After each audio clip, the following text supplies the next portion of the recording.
Bonjour à tous et à toutes.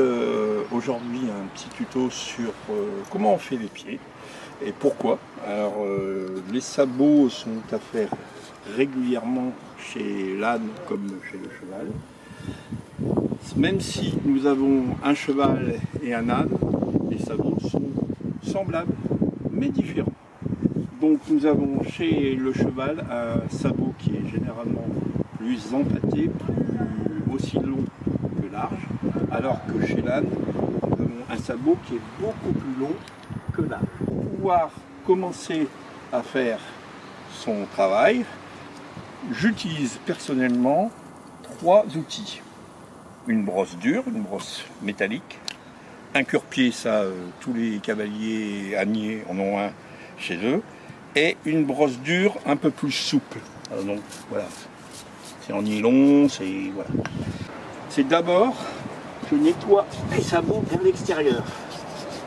D'abord, c'est nécessaire parce que généralement il y a des saletés, voilà, devant, derrière, et en même temps ça vous permet de prendre un sabot qui est plus propre. Je pose. Je prends le cure-pied. Alors, généralement, notre âne, il a plein de choses. Vous voyez, on voit, on ne distingue rien. Lorsqu'on ne distingue rien, on part toujours du bord du sabot, de telle manière à dégager la terre et les saletés, voilà, pour ne pas taper dans la fourchette. Comme ça, ça vous permet d'avancer tout doucement. Voilà. Et on prend, dans ces cas-là, quand on a un sabot qui est très très sale, on part toujours de la pince, ça ici, ça s'appelle la pince, vers le talon. Voilà. Le talon, c'est là. Donc je nettoie, au fur et à mesure, j'avance vers le cœur du sabot. De chaque côté.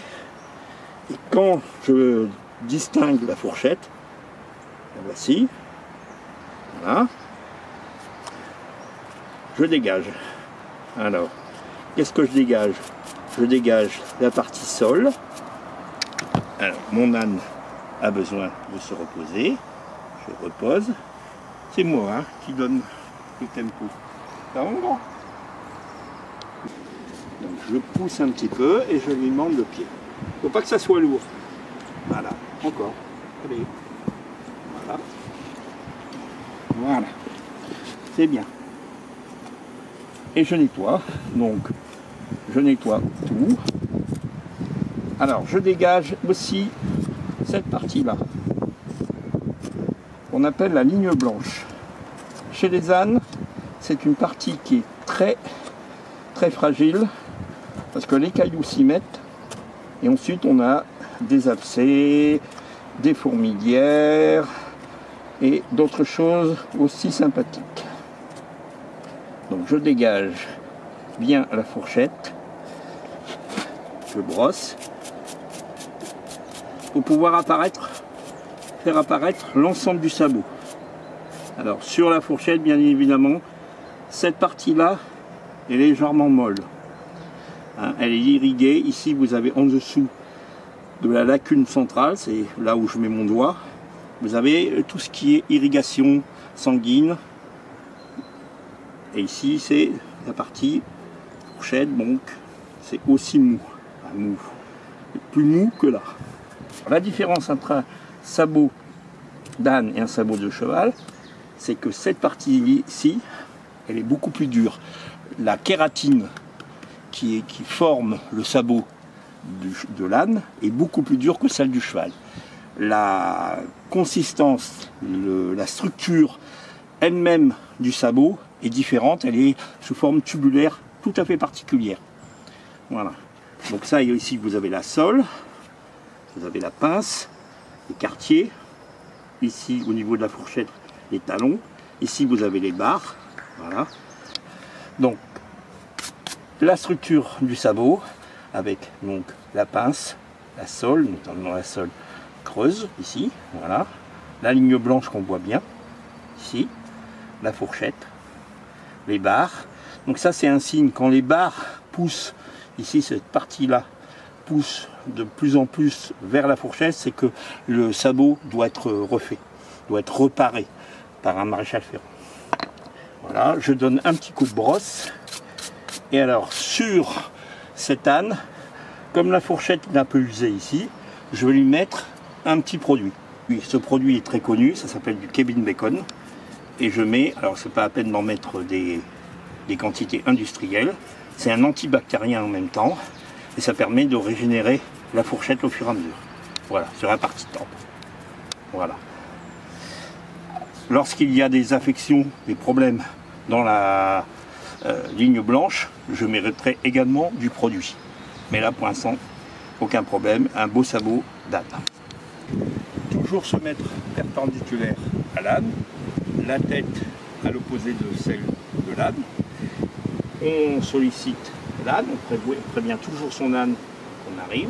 Tiens, allez, donne. Alors, une petite poussette sur la cuisse, je prends, et alors moi, la technique que j'utilise, après il faut voir, c'est la technique qu'utilisent aussi les maréchaux ferrants, c'est les genoux un peu pliés, la tête en décalé pour éviter tout problématique, voilà. Et je fais la même chose, exactement la même chose que sur les antérieurs.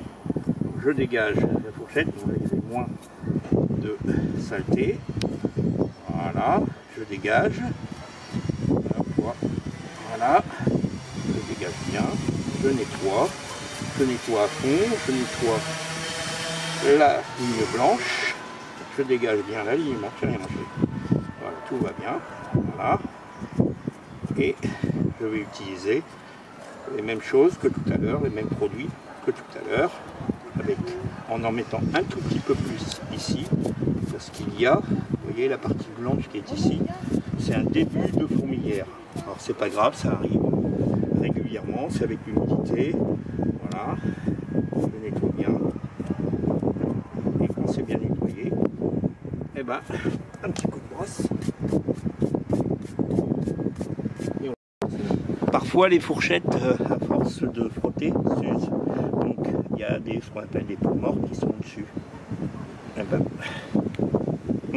on coupe, on arrache, de telle manière à pouvoir permettre à la suite de la fourchette de pousser en dessous. Voilà. Là, on met du Kevin Bacon pour l'aider à pousser. Voilà.